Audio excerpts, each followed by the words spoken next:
there! Welcome back to my channel, or welcome if you're new. If you are new, hi, I am Korra. I run multiple niche content websites, including KorraShay.com, which is my overarching self-improvement, create your best life website. And recently on there, I wrote up an article about beating decision fatigue, and I felt like it was so important, we're gonna bring it to YouTube as well. Let's jump right into it, because decision fatigue is one of those things that has such a huge impact on our mental well-being and our ability to process things quickly, our ability to make the best decisions for our lives. Yet we don't hear about it very often. So I think that we need to have a serious conversation about what decision fatigue is and how can you avoid it and what to do when you're already like deep into the trenches of decision fatigue. What is decision fatigue? Fatigue is the emotional feeling, the phenomenon, if you will, for when you are bogged down by having to make too many decisions or too hard of decisions. When the idea of making another decision, big or small, makes you just feel exhausted. Like you already made every single decision, you already handled it all, you're just so tired from making the decisions. That is decision fatigue. And it's not always that black and white and obvious to us. Like for me, I am a pretty vocal person, and when I am tired of making decisions, I can feel it. Like I can feel myself start to feel agitated at the idea of making another decision and feeling like I don't even care. Just don't make me weigh all of the options and process everything. And we're gonna talk more about why certain people are prone to that in a minute. But a couple other signs that are a little bit less obvious are procrastination. When you are feeling fatigued from making decisions, and then you are going to put things off because you don't want to have to make any more decisions. You don't want to have to deal with the consequences of previous decisions. You're just overwhelmed, and therefore you're going to procrastinate. You're going to put things off. And if you are not a person who normally procrastinates often, or you're procrastinating just at a higher rate, one of the reasons could definitely be that your brain and heart are just experiencing decision fatigue. Next, you also could be experiencing impulsivity. And what that looks like for you is going to depend on you. It's going to depend on your personality. It's going to depend on your interests. Some people impulsively are just going to get a scoop of ice cream on their way home, and some people are going to buy a motorcycle. Like impulsivity is a personal conversation. But if you are not an impulsive person, or if you are an impulsive person and you're being even more impulsive, there's a good chance that your brain is just like so fried from making decisions and weighing all of the options that instead of continuing to do that, it's just going, all right, decision, and not thinking about whether or not that is the best option for you and for the life that you're trying to create. It can really make you like single-minded when you're experiencing decision fatigue, because you are so focused on having to not make any more decisions that you are not making choices that are going to be the best for you. All right, last like sign is avoidance. Avoiding situations where you have to make decisions, even if they're small decisions or fun decisions, is another huge sign that you are experiencing something in your brain that is making you want to avoid making decisions at all costs, including avoiding missing out on life. If you are not going to go to a local festival with your friends because you don't want to have to decide on what everyone's going to eat, because you know everyone's going to want to eat where you want to eat, and then you need to work through your decision fatigue, because we are not missing out on those opportunities for something that we can address. I also want to mention a couple other signs. You could be struggling with indecision in situations where normally deciding would be really easy, like do you want vanilla or chocolate ice cream, and you can't decide. Something's going on. You could be experiencing low energy. I could sit here and talk for days about the link between your mental well-being and your physical well-being, but if your brain is tired, your body's gonna feel tired as well. You're going to be lacking energy. And you also might be a little bit more irritable, because when you're feeling frustrated with the decision-making process, it's going to make your entire emotional well-being feel on edge, which is going to make you feel and be a little more irritable. And I feel like while explaining the signs of decision fatigue, we also did a pretty good job here of chit-chatting about the reasons it's so bad. Like, you cannot continue to live in a life and in a body and in a brain that is so exhausted from making decisions that you're avoiding friends and family and life situations where you're feeling irritable, you're not present, you're feeling tired.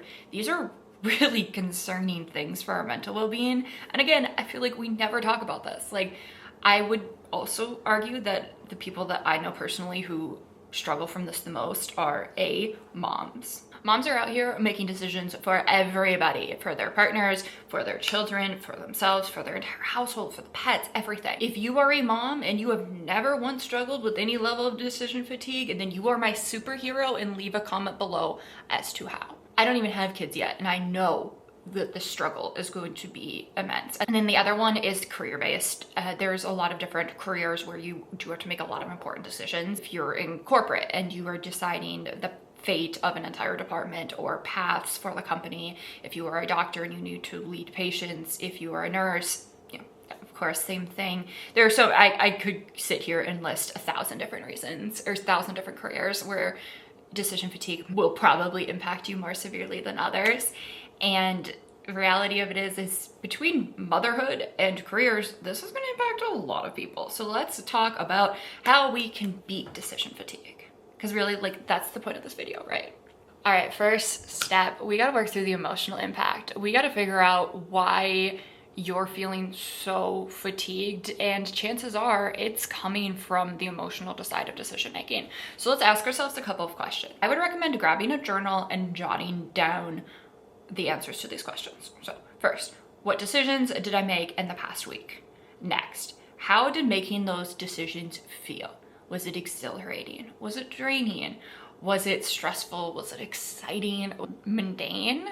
And those two go hand in hand. So when you say you made the decision of what to have for dinner, and then you can note after that what the emotion that it made you feel. Same with career decisions. Go back through your emails if you're looking for like ideas of what decisions that you made, and then think about the emotional impact that each one of those had on you, because a lot of times we don't realize the actual emotional impact of making a decision that isn't necessarily an emotional decision, because you still have emotions associated with everything. Even if it's not like, oh, do I continue my relationship? Something as simple as deciding what food your team is going to have at a celebration dinner this week can be emotionally struggling if you are like, okay, well, everybody's going to want this, but we have this one dietary restriction, and I need to figure out how a restaurant that can feed that person, but everybody else is still going to be happy.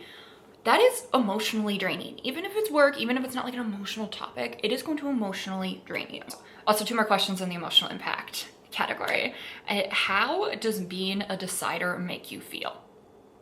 Do you feel empowered by it, or do you feel stressed out by it? And you can feel more than one thing, obviously. Like that, we are humans here, guys. But be honest with yourself.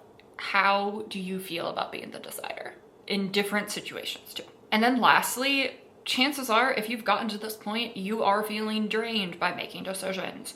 Why? And is it the pressure? Is it the fear of upsetting somebody or letting somebody down? Is it perfectionism? Is it just too much? Is it just too much pressure? You need to be honest and upfront with yourself, because if you don't acknowledge the emotional impact of being a decision maker and the decision fatigue that goes along with that for many of us, then you're never going to go work through it, and you're going to feel decision fatigue for basically the rest of your life. All right, step 2 for beating decision fatigue is, are you delegating enough? I am the queen of refusing to delegate. I am so guilty of this. I hate handing the reins over to anybody else. I, in my soul, believe that if I want it done right, I need to do it myself. And guess what? That has been emotionally and physically destructive in my 28 years on this earth. And I really hope that we can work through this together. We can work on delegating together. So we are going to look at our to-do list, and we're gonna pick one thing on there that can be delegated to somebody else. Whether that is your kid learning a new chore that they're probably old enough to learn, or that is your assistant actually doing their job because you're going to make them. Okay, sometimes delegation at the beginning can be a lot more work than just doing it yourself, but the point is to teach people so that eventually it is off your plate for good. The third step is we gotta build up your trust in your intuition. When you start to experience decision fatigue and feel like every single little decision is overwhelming, it's daunting, and it's draining you, you are not going to trust your gut. And I'm not telling you to act impulsively, but I am telling you that your intuition knows a lot. Your intuition has been with you every single minute of your life, and it knows when something is right, when something is wrong, when something is off. Don't doubt your intuition. Again, don't act impulsively, but build a little bit of trust in your intuition, because that is going to make you feel more comfortable and confident making larger decisions without as much stress and thought, like it's not as much overthinking of things. So when you go to the grocery store, don't debate 3 types of apples. Go with your intuition. If your gut says Honeycrisp, then just grab the Honeycrisp. There's no need to sit there and think, okay, well, so-and-so in my house likes this, and I wonder if these are gonna last longer. Here, the thing is those little decisions are going to continue to drain you if you don't build that trust in your intuition and go with it. Challenge yourself to one time every single day this week that you are going to, when you start to question or like work through a decision that's not of high importance, you're just gonna go with your initial instinct. You're gonna tell yourself, you have 2 seconds. 1, 2, that's your decision. Build that trust in yourself, because you are capable, you have the knowledge, you have the information, it's already stored in your brain, and your intuition is going to give you an upfront answer initially, but we tend to silence it because it's not thought through enough. But the reality of it is, in so many situations, we don't need to think that much through it. It's okay if you didn't choose the absolute perfect whatever, okay? It's okay. It's okay, because we are drained and we need to make decisions quickly and without so much effort when they're not important decisions. And that is where your intuition comes in. Next up, we are also going to be embracing habits and routines. If you have read KorraShay.com or watched any of, especially my vlogs or any of my sit down videos, you will have known I am obsessed with habits and routines. I think that by making yourself already have a routine and habit stacking and building those patterns into your life, you are removing micro decisions throughout the day. You are removing the decision of when to brush your teeth. You're removing the decision of when to respond to emails at work. You're taking decisions away from your life by building routines in that cover all of your bases. Prioritize that.